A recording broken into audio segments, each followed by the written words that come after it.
G'day mates, welcome back to my YouTube channel. In today's video, I want to teach you everything you need to know about the Spring Breakout Cup. It's the new skin cup that just got announced that's going to be played in a couple of days. And if you want to win the skin, if you want to place, you're going to want to pay attention to the format and the tips and tricks I've got today, because this format looks like it's catered towards a more casual player. So if you're not regularly placing in tournaments, here's your opportunity to actually win the skin. It's probably the best format I think I've ever seen for one of these skin tournaments. I also want to give a recap of everything that happened today in the Chipotle Cup. We had some fun stuff. We had Tim the Tatman taking down FNCS winner Mero. It was a good laugh, but we also had a bit of drama too. We had Blake and Ronaldo, after winning game one in a 3-game format, a shoe into place with a 10-0 victory royale. Blake crashed in his second game. They didn't restart the tournament, even though he crashed in the first 2 minutes. They restarted the tournament 3 times for other teams that didn't connect. Ronaldo then went on, said he got stream sniped by Bucky and Creo, who also crashed, which has just started this giant push from the community, as always, to get Epic Games to add a reconnect feature.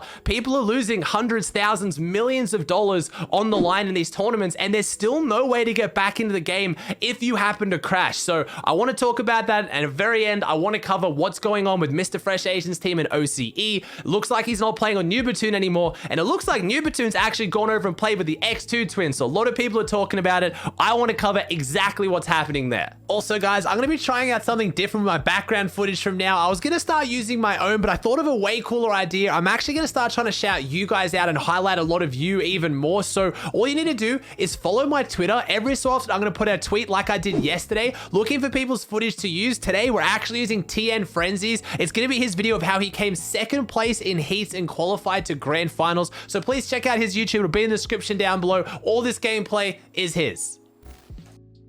So if you guys haven't been paying attention, the Spring Breakout Cup just got announced on the 2nd of April, so it's taking place in a few days. The reward is going to be the Webster outfit is a duo cup, and it's looking like it's got a ridiculous format, like I said. So it is duos right now. It is a 10-game format, 3 hours like normal, and it's not a crazy game mode. We're not looking like there's going to be egg launches in the game. All this other stuff they've added for the spring break, I don't actually think are going to be in this game mode because they haven't described it at all in the format, and that's what I want to talk about though. A victory being worth 42 points and an elimination being worth 1. That is the most stacked placement format I think we have ever seen for duos. That is ridiculous. You start getting a placement point from top 50th all the way to first. So as soon as you drop into the game, you get 1 point, and elims are only worth 1. So I think this is fantastic for casuals who are trying to win the skin, who maybe aren't as good at W King. They can't run through the whole lobby like the pros do, but they play consistently. You get placement, you rotate well. You've got a really good chance of placing this tournament, and they haven't stinged out on the skins as well. If you're playing in Europe, for example, you're going to get the skin right up until 1,125th duos. So that's over 2,000 people who are going to get this skin in EU. If you look at some of the smaller regions, obviously it goes down. OC only gets 1st to 75th. NA East is still 575th. NA West is 250th. So as you can see right there, depending on your region, it's not going to be too bad to get this skin, especially with that format. Now, this is also not region locked. So you can play this from multiple regions. It's just got the same locking feature. You can only play one event, which is one tournament in one region on one account. So if you start on EU,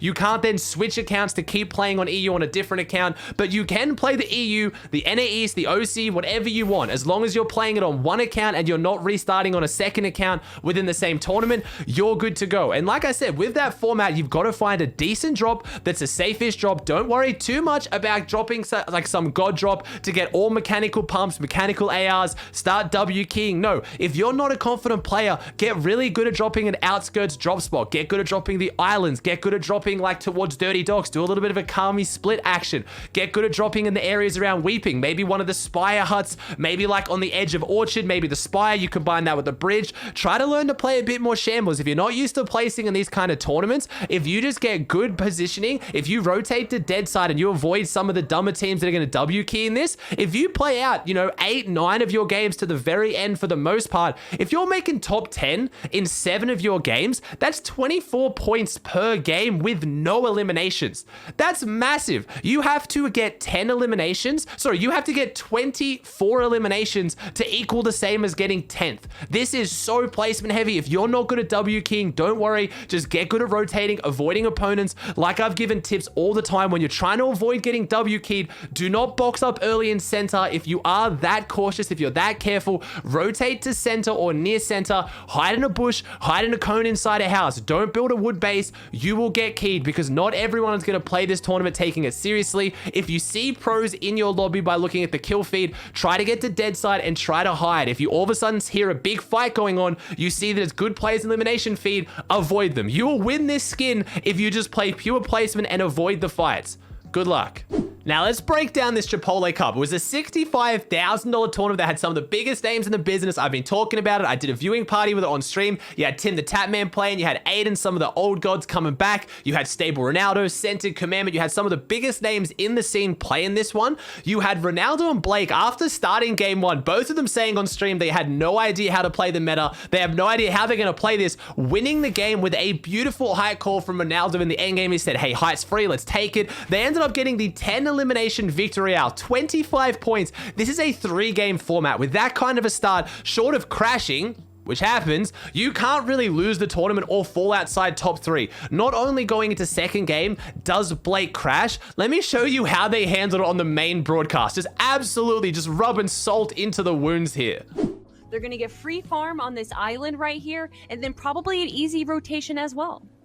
All right, Blake is just putting in his Chipotle order. Reminder, if you didn't get that first drop, don't worry. We have more quesadillas on the way, and if you can't wait for the next code, you can order yours right now. $1 delivery. Blake himself tweeted that out. I don't think he's actually mad at Chipotle for this. I just think he thought it was funny. I was laughing so hard. The pros were freaking out in the comments. It was a funny moment, but honestly, it highlights a ridiculously bad issue in this game right now. This team is in first place right now. Blake crashes, and the game doesn't restart, even though it's very clearly on spawn. He drops at Shark. There was enough time to restart it. They've only just started the game here, but there's no reconnect feature from Epic Games. We still don't have a way to reconnect back into a game if you crash. If you don't know, if you ever crash and you're on PC, a trick that'll quite often work, it works for me, is Control-Alt-Delete, go switch user, and then log back into your account. It kind of refreshes your screen, it refreshes your PC, and then you can sometimes load back in. But if that doesn't fix it, which isn't a fix from Epic Games, that's just a little cheat that a lot of us figured out,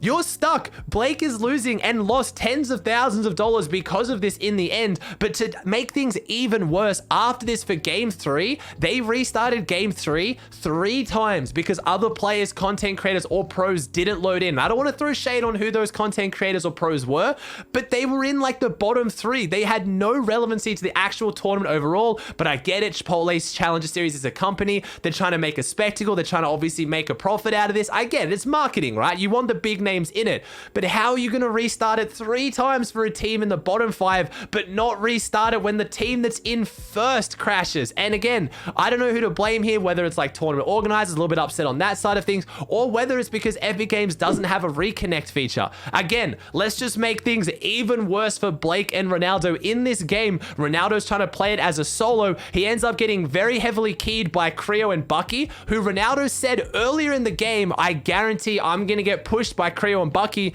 insinuating that they're going to target him knowing he's a solo. And then after he goes down, they check the viewer list and Creo's in it. Creo ended up saying that he just had it tabbed. He was just not watching it. It was just between games, but obviously not a lot of people believe that. Blake and Ronaldo weren't too salty about it. I guess they kind of just accepted it. A lot of people are just getting way too okay with stream sniping. But again, I'm not going to say whether Creo and Bucky were 100% stream sniping because we just don't know. Again, if he had it on another monitor, forgot it was open in the background, I get it. Also, the viewer list doesn't refresh as often. So if he was watching, you know, because Blake and Ronaldo just won the game before, maybe he was in the stream watching that win because they went down early in game 1 and they just happen to still be in the viewer list. Like, I don't know. I'm not going to say go like, you know, attack Creo and Bucky, go ban them. I don't think that Blake and Ronaldo were even that upset at them. I think they were just more upset about the reconnect feature. You even had Bucky himself tweeting out about the reconnect feature because they also crashed in this tournament. And I think it's a valid point that should be pushed at this point. I don't know why why we don't have a reconnect feature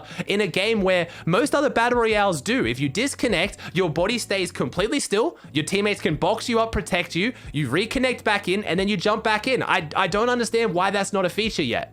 If we take a look at the overall leaderboard at the end, just showing how insanely consistent Sentient and Commandment are right now, coming out in first on 44 points, Script and Dom showing up in 40 points in second, surprising a lot of people, myself included, but shout out to them, definitely performed insanely well. Illiston Slacks on 30 points, Jack and Acorn on 26, and then Ron and Blake in 5th on 25. This is the second time in a row in the Chipotle Challenger Series, Blake has now missed out on free Chipotle for a year by a single point. Man, the prize pools were stacked in this. Again, first place got $15,000 and burritos for a year, 7,500 burritos for a year for second, 5,000 in burritos for a year for third, and then 2,500 in burritos for a year for fourth. I mean, at the same time, you still had Ronaldo walk out with $2,000 and a Logitech digital code. So I mean, like, yeah, but again, they had 25 points in the whole tournament, came in 5th. That was their score in game 1. If they didn't disconnect in game 2 and they had a semi-decent performance, they would have got at least a single point more than Jack and Acorn. It was just so brutal to see, but it was a fun tournament. It was only 3 games, so you can't take too much from it competitively. There were content creators in the mix as well, and that's what I want to talk about next. The tournament started in just the best way whenever you see these tournaments, whenever you see people like Tim the Tatman being invited, but you've also got pros who are FNCS winners like Mero. You want to see them clash, and you always want the content creator to come out on top because it's hilarious, and that's exactly what happened. But I don't want to see any shade thrown to my man Mero. Tim the Tatman is honestly the god for this shot. Let me show you. Oh yeah, there's people I hit him 48. I hit him 48 right there. I headshot him. Oh my god. I got one.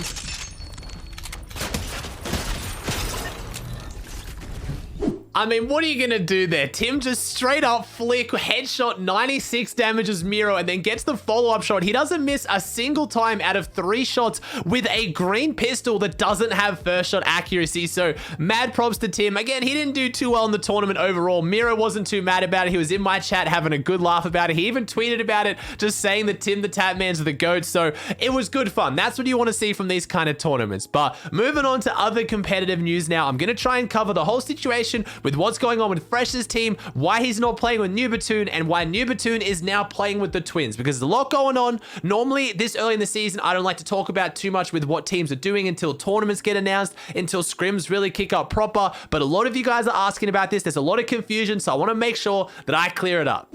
So for the last few days of scrims, we've seen that Fresh and Rel is no longer playing on Newbatoon. They're trying out Oatly. Now, they haven't officially dropped Newbatoon, despite Newbatoon tweeting out that he's looking for a trio and that it wasn't a troll, and that's what got everybody asking. So I know what you're thinking. How can they be playing with someone else, but Newbatoon be also looking for a trio, but they'd not be dropped? It's because they have said on stream they're just trialing out Oatly. If things don't work with Oatly, they'll go back and play with Newbatoon. Now, my opinion on this situation, I love Newbatoon. He's a great player, seems like a great kid, but he does get really emotional. He showed that a little bit in the last FNCS. There was a couple games there during qualifiers where someone posted a clip of him on Twitter making fun of him, and for the rest of the games, he was just really upset. He was really agitated. He was just very, very tilted. Rel and Fresh had to spend a lot of time trying to calm him down, and I get it. He's a younger player. There's a lot of young players out there, but I feel like for Fresh and Rel, especially older players, Fresh is streaming to, you know, upwards of 10,000 plus people. It sometimes gets a little bit difficult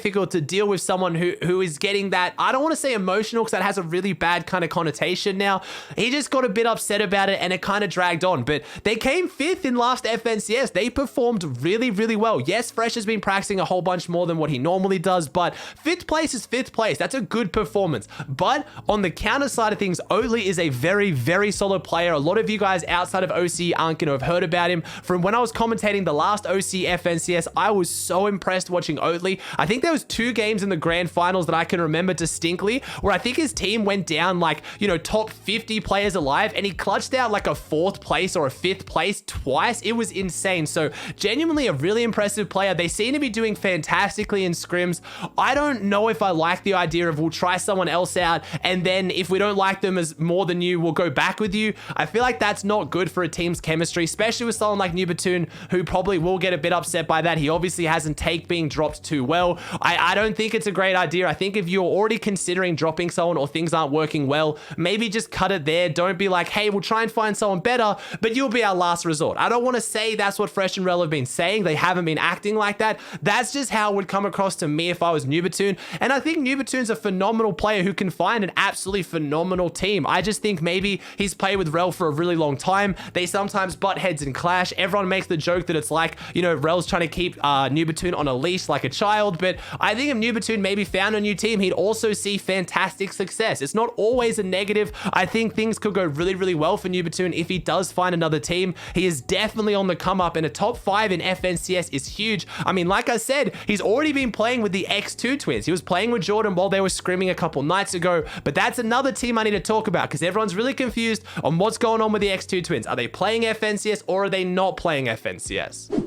Twins have talked about this a lot on stream, and I'm going to link 2 clips down below in the description if you want to hear it in their words, but because it's kind of been all over, it's from a bunch of different VODs, they've talked about it a whole bunch of times, I'll just kind of summarize it for you for what's going on. So, Jordan is going to potentially play FNCS by himself if he can find a solid team, if he wants to actually take it seriously, but it more often looks like they're leaning towards playing with Jesse again, finding a third, and having a bit more fun with it. Just, they're going to play because it's something to do, and they're both still phenomenal players, and you know, they'll do well if they do well, but they just want to kind of take it less seriously. They said they might even play with content creators, they might play with Muselk, they might play with Lachlan, they might even play with an IRL friend. They just want to play because it's something to do and it's a bit of content, and if they find a good third, a good pro teammate, they'll play with them. That teammate just needs to understand that they're not always going to be able to do scrims because sometimes they'll need to film a video or they'll have something else on. So it's kind of just a situation of, yes, the Twins are going to play FNCS, potentially Jesse and Jordan, despite Jesse saying that he was going to be retiring from competitive, but if they do play together, it's not going to be serious. It's just going to be for a bit of fun.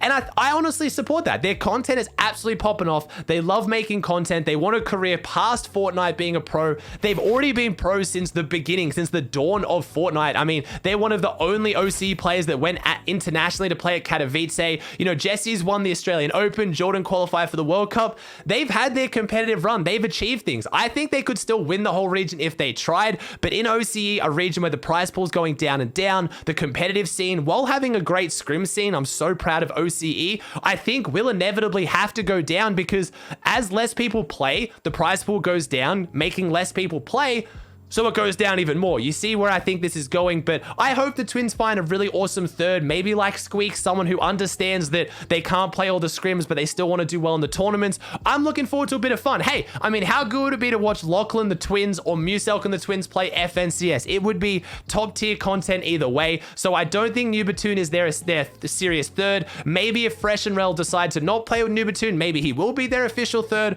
Don't exactly know what's going on there, but I wanted to give a bit of a recap on the Twins as well. Last thing we got to talk about, it happened a couple days ago, but I didn't have a chance to throw it in yesterday's video because it was already so long. We did have Colazo officially signed a TSM. I'm super proud that I managed to call that one. I just put the pieces together. Scoped hasn't been announced yet though, and I don't think that's 100% guaranteed. Don't think because I predicted Colazo that I predicted Scoped that it's gonna happen. I hope Scope joins a top tier org as well. The fact that they announced Colazo and not Scoped together, it makes sense because you want to keep those two separate because they're so huge, they're going to bring so much hype as well, but I don't know at this point. I'm getting less confident as the days go on that Scoped isn't also joining TSM, but I'm so proud of Colazo, and like I said in that video, a whole bunch of you guys are confused. Why would they, you know, drop or not re-sign players like Saf and Commandment, but then they signed Colazo? Colazo has content. My man has almost 7,000 subs on Twitch. He averages like 5 to 6K viewers right now on Twitch. Content is king for an org, especially TSM, who's got a relationship with Twitch. That's one of their partners, and they've always heavily focused on that. So I couldn't be more happy than Colazo. I wasn't going to put it in the video because I'm sure you guys heard about it because it was big talk of the town, but I still did want to shout it out and say, yeah, I managed to predict it, but the focus goes to Colazo. My man is on one of the biggest blow-ups I've ever seen, and no one could be more deserving. So I'm interested to see who Scoped is signed to. We also have Cease saying that he signed a contract recently, so maybe more big announcements to come, but I'm less confident that Scopes joined TSM now. Alright guys, that does it for another video. Thank you so much for the support on YouTube at the moment. Not just this channel, but my second channel as well. Absolutely booming. I love you guys so much. If you liked today's video, please chuck a like on it. Let me know in the comment section down below your thoughts on anything I've talked about today. If you haven't already, please subscribe to the YouTube channel. It would mean the world to me. Thank you so much for watching, and I'll see you in the next one.